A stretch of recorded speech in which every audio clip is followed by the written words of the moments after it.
तो पार्ट 6 की शुरुआत में हम देखते हैं कि मोब उस ड्रीम वर्ल्ड में अपनी नॉर्मल लाइफ जीने लग जाता है और वो अपनी पास्ट की सारी मेमोरीज के बारे में भूल गया था। अब मोब की क्लास में एक नई लड़की का एडमिशन होता है और वो बहुत ही जल्दी उस क्लास में पॉपुलर हो जाती है क्योंकि वो बहुत अमीर थी। तभी उसकी नज़र मोब पर जाती है जो अकेला अपनी सीट पर बैठा हुआ था, इसलिए वो अपने दोस्तों से उसके बारे में पूछती है, जिस पर बाकी के स्टूडेंट बताते हैं कि मोब बहुत ही अजीब है इसलिए वो उससे बात नहीं करते। इसी दौरान हमें मेगुमी के असल प्लान के बारे में पता चलता है। दरअसल मेगुमी मोब के अंदर इंसानों के लिए नफरत भरकर उसे अपना डिसाइपल बनाना चाहता था। इसके बाद वो मोब को टॉर्चर कराना शुरू कर देता है, जहाँ पर स्कूल में मोब के टीचर उसे थप्पड़ मारते हैं क्योंकि वो पढ़ाई में कमज़ोर था और स्कूल ख़त्म होने के बाद उसे कुछ बुरे बच्चे भी पीटते हैं क्योंकि वो मोब से पैसे छीनना चाहते थे। तभी मोब की नज़र उसके भाई पर जाती है पर वो भी उसकी कोई मदद नहीं करता, जिससे मोब को थोड़ा दुख होता है।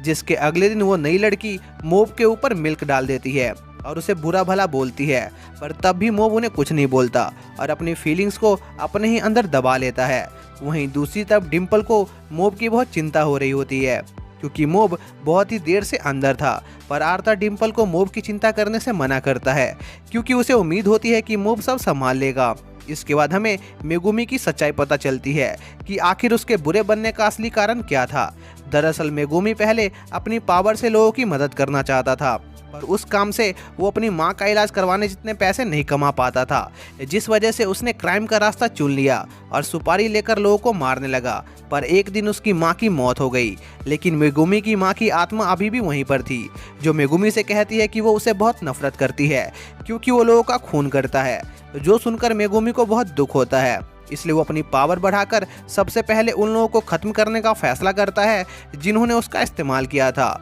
और अब वो मोब को भी अपनी तरह बनाना चाहता था। इसके बाद हम मोब को देखते हैं जो एक बिल्ली को मिल्क पिला रहा होता है। तभी वहाँ पर उसके बुली क्लासमेट आ जाते हैं जो उस बिल्ली को भगा देते हैं और मोब को पीटने लगते हैं। वहीं दूसरी तरफ नॉर्मल दुनिया में डिम्पल उस जगह के मेन डोर को खोल देता है, जिस वजह से बाकी के साइकिक वहां से भाग जाते हैं। तभी डिम्पल आर्ता को भी यहां से भाग जाने को कहता है, पर आर्ता ऐसा करने से मना कर देता है क्योंकि उसे मोब पर पूरा विश्वास था। तभी डिम्पल भी उस लड़की के बॉडी के अंदर जाने का फैसला करता है क्योंकि मोब बहुत देर से बाहर नहीं आया था और उस लड़की के बॉडी के अंदर घुसने की कोशिश करने लगता है। इसी दौरान वो बुली बच्चे मोब को मार रहे होते हैं, पर मोब को समझ नहीं आ रहा था कि आखिर उसने इन लोगों का क्या बिगाड़ा है जो वो उसके साथ ऐसा कर रहे हैं। तभी वो स्टूडेंट मोब से कहते हैं कि कुछ देर बाद वो उस बिल्ली के बच्चे को भी मार देंगे जिससे वो मिल्क पिला रहा था, जो सुनकर मोब को बहुत गुस्सा आ जाता है और वो उन लोगों को मारने लगता है और एक लड़के को जान से मारने वाला होता है।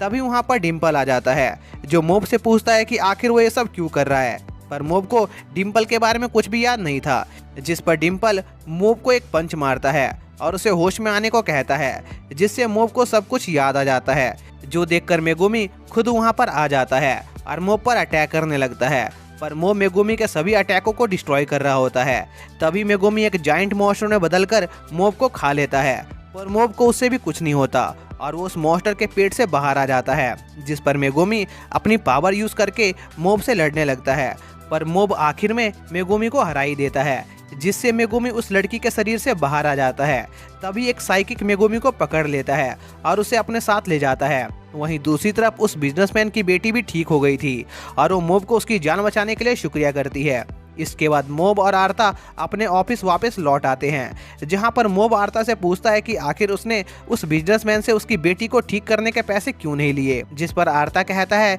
कि वो उस काम को सही से नहीं कर पाए थे क्योंकि वहां पर उस बुरी आत्मा ने बहुत तबाही मचा दी थी, इसलिए उसे पैसे लेना ठीक नहीं लगा। जिसके अगले दिन मोब अपने दोस्तों के साथ पार्टी कर रहा होता है। तभी उसे आर्ता का कॉल आता है जो उसे काम पर जल्दी आने को कहता है क्योंकि उसका काम काफी बढ़ गया था, लेकिन मोब आज काम पर आने से मना कर देता है क्योंकि वो अपने दोस्तों के साथ थोड़ा और टाइम बिताना चाहता था। लेकिन आर्ता मोब की कोई बात नहीं सुनता और उसे फोर्स करने लगता है, जिस पर आर्ता उदास होकर काम पर जाता है और काम खत्म होने के बाद वो लोग वापस जा रहे होते हैं। तभी मोब आर्ता से कहता है कि आर्ता को उसे ऐसे कभी भी नहीं बुलाना चाहिए क्योंकि उसकी भी एक पर्सनल लाइफ है और वो भी अपना कुछ समय अपने दोस्तों के साथ बिताना चाहता है, जिस पर आर्ता मोब के दोस्तों के बारे में बुरा बोलने लग जाता है और उसे कहता है कि उसके दोस्त बस उसका फायदा उठा रहे हैं, जो सुनकर मोब को गुस्सा आ जाता है और वो आर्ता को उसके दोस्तों के बारे में कुछ भी बोलने से मना करता है और वहाँ से चला जाता है। इसके बाद आर्ता ऑफिस में सोच रहा होता है कि शायद से उसने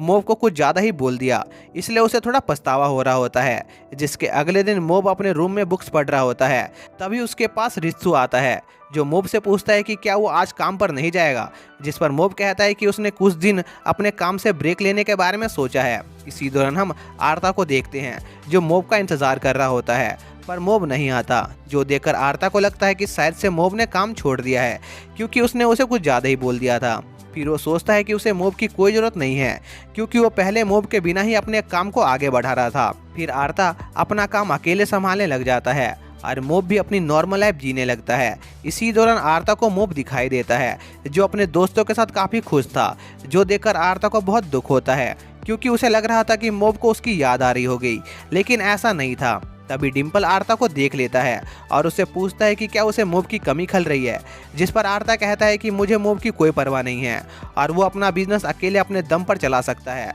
जो सुनकर डिम्पल आर्ता को बेस्ट ऑफ लक बोलकर वहाँ से चला जाता है। अब आर्ता मायूस होकर एक बार में जाता है जहां पर आर्ता को उसके पुराने दोस्त मिलते हैं जो आर्ता को बहुत पसंद करते थे क्योंकि उन्हें लगता था कि आर्ता बहुत बड़ा साइकिक है। और ड्रिंक करने के बाद आर्ता को ख्याल आता है कि उसे मोब के भरोसे रहना छोड़ देना चाहिए क्योंकि एक ना एक दिन तो मोब को वापस जाना ही था। इसलिए वो कल से खूब मेहनत करने का फैसला करता है और कुछ महीनों तक बड़ी शिद्दत से अपने काम पर ध्यान देता है, जिससे वो देखते ही देखते पूरे शहर में फेमस हो जाता है। इसलिए उसे एक मीडिया की तरफ से एक शो के लिए इनविटेशन मिलता है जहां पर वो लोग भूत को भगाने वाले थे, जिस पर आर्ता उस जगह जाने का फैसला करता है ताकि वो अपने बिजनेस को और भी आगे बढ़ा सके। इसके बाद आर्ता उस जगह पर जाता है जहाँ पर सिंड्रा के मास्टर भी आए होते हैं, जो देखकर आर्ता घबरा जाता है क्योंकि सिंड्रा के मास्टर को पता था कि आर्ता के पास कोई भी साइकिक पावर नहीं है। फिर उस शो का एंकर वहां पर एक बच्चे को बुलाता है जिसके ऊपर किसी बुरी आत्मा ने कब्जा कर लिया था और वो एंकर सभी साइकिक से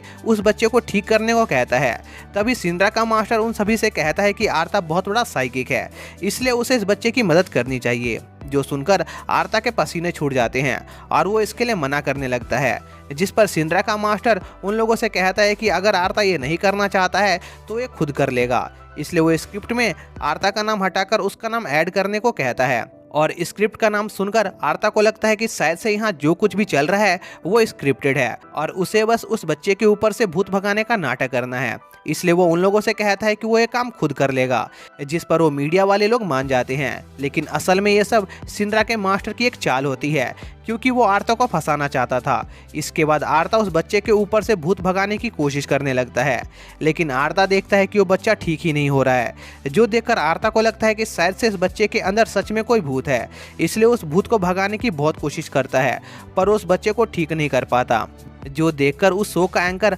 आर्ता को वापस से अपने सीट पर बैठ जाने को कहता है और सिंड्रा के मास्टर को बुलाता है, जिस पर सिंड्रा के मास्टर वहां पर आते हैं और सभी लोगों से कहते हैं कि इस बच्चे के अंदर कोई भूत ऊत नहीं है, ये बच्चा बस नाटक कर रहा है। जो सुनकर एंकर सिंड्रा के मास्टर की तारीफ करने लगता है क्योंकि वो बच्चा बिल्कुल ठीक था और वो लोग ये चीज करके साइकिक का टेस्ट ले रहे थे जिसमें आर्ता फेल हो गया था। तभी वो एंकर आर्ता से पूछता है कि जब उस बच्चे के अंदर कोई भूत था ही नहीं तो वो इतनी देर से किसे भगाने की कोशिश कर रहा था। जो सुनकर आर्ता चुप हो जाता है, जिस वजह से सबके सामने आर्ता का भांडा फूट जाता है कि आर्ता कोई साइकिक नहीं है और यह बात पूरे शहर में आग की तरफ फैल जाती है और सब लोग आर्ता को फ्रॉड बुलाने लगते हैं और पूरे शहर में आर्ता की ही बातें चल रही होती है। इसी दौरान मोब के पास उसका दोस्त आता है जो मोब को आर्ता के बारे में बताता है कि उनके साथ आजकल क्या हो रहा है, जिसके कुछ दिनों बाद आर्ता देखता है कि उसके घर के बाहर मीडिया आ रखी है, जिस पर आर्ता वहां से भागने लगता है। लेकिन मीडिया वाले आर्ता को पकड़ लेते हैं